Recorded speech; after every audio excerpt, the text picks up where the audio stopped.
E se o projeto para uma sociedade que funciona, uma sociedade realmente justa, já existisse? Há milhares de anos. Hoje a gente vai mergulhar fundo em Êxodo 23. E olha, isso aqui não é só um conjunto de leis antigas, não. É como se fosse a planta baixa de Deus para uma nação inteira. Uma nação construída sobre a redenção. Essa é a pergunta, a provocação que Êxodo 23 joga no nosso colo. Porque não se trata só de uma lei antiga, mas de um espelho. Um espelho que reflete as nossas próprias buscas, as nossas tensões e os nossos maiores desejos por verdade e por um jeito certo de viver. Para a gente entender a profundidade desse capítulo, a gente precisa se transportar para lá, para o pé do Monte Sinai. Imagina a cena. O som do trovão ainda está ecoando no ar. Deus acabou de entregar os 10 mandamentos e agora, com a autoridade de quem criou tudo, ele começa a detalhar como aqueles princípios devem dar forma à vida real, dos tribunais aos campos, das nossas relações até a nossa adoração. Então, a gente vai seguir esse caminho que Deus traçou. Vamos começar pela fundação de tudo, que é a justiça. Depois, a gente vai sentir o ritmo da confiança que vem com o descanso. Vamos celebrar a memória da graça nas festas. E no final, a gente vai encontrar a promessa da sua presença, que, olha, muda absolutamente tudo. O ponto de partida de Deus para construir essa nação é a base, o alicerce de tudo, a justiça. E atenção, não estamos falando de uma justiça humana que é falha, que muda de ideia, não. É uma justiça que é um reflexo direto do caráter santo e imutável do próprio Deus. E aqui está, uau, uma das declarações mais contraculturais, mais chocantes de toda a Bíblia. A justiça de Deus não é democrática, ela é moral. A verdade não é decidida pela opinião da maioria, a verdade é definida pela santidade de Deus.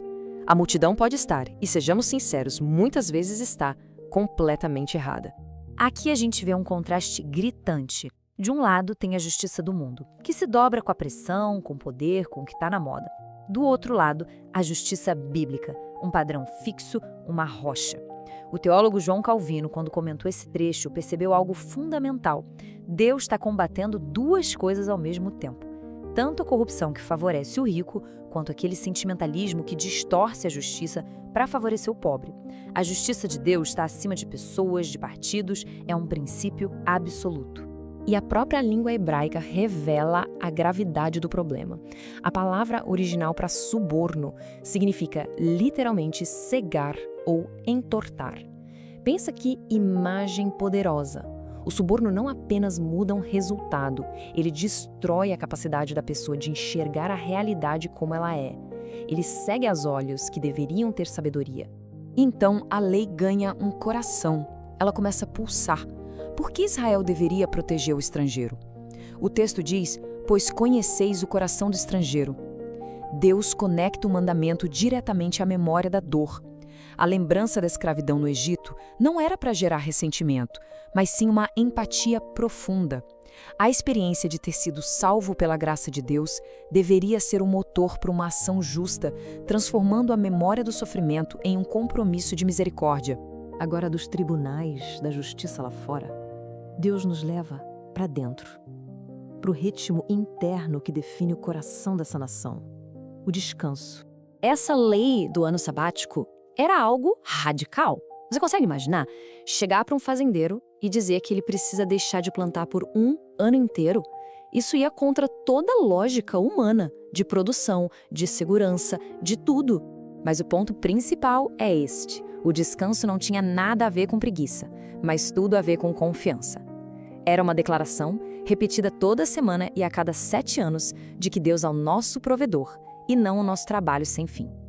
Como John Wesley bem percebeu, o descanso é um ato de fé. Ele nos ensina que a terra não é nossa e que essa busca louca por produtividade sem limites é, no fundo, uma forma de idolatria. Da justiça e do descanso, a lei agora se move para a celebração em comunidade. É isso mesmo, Deus ordena festas. A adoração não era para ser só um dever sério e solene, mas uma explosão de alegria coletiva, que mantinha viva a história da salvação de Deus. Essas celebrações criavam um calendário para a fé, ancorando o povo em 3 tempos: o passado da libertação, o presente da provisão e o futuro da esperança.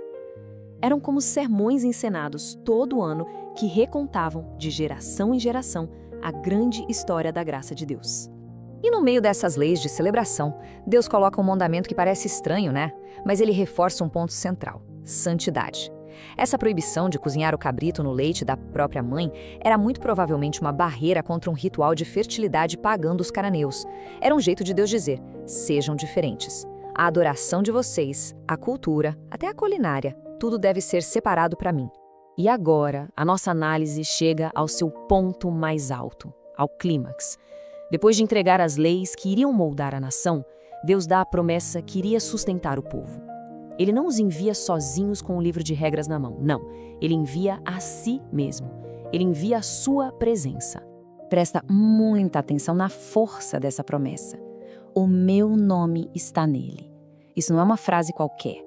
No pensamento hebraico, o nome de alguém carrega sua essência, o seu caráter, a sua autoridade. Esse anjo não é um mensageiro comum. Ele carrega a plenitude da presença de Deus. Deus não deu a ele só um mapa. Ele deu um guia pessoal e divino. Ao longo da história da igreja, os maiores pensadores, como Agostinho, por exemplo, olharam para essa figura misteriosa e viram uma cristofania, uma aparição do próprio Filho de Deus antes dele nascer como Jesus. Para eles, isso mostrava como o plano de salvação de Deus é uma coisa só, do começo ao fim da Bíblia. Mas, independente da interpretação exata, o ponto é claro. A presença de Deus com seu povo era real, pessoal e todo-poderosa. E Deus também promete a vitória, mas de um jeito surpreendente, pouco a pouco. Por quê? Porque um crescimento muito rápido, explosivo demais, gera caos e deixa o coração da gente despreparado. Deus não tem pressa. Ele trabalha através de processos. Ele valoriza a maturidade e o crescimento que se sustenta na vida do seu povo. E agora todos os fios dessa tapeçaria incrível se unem em um único ponto.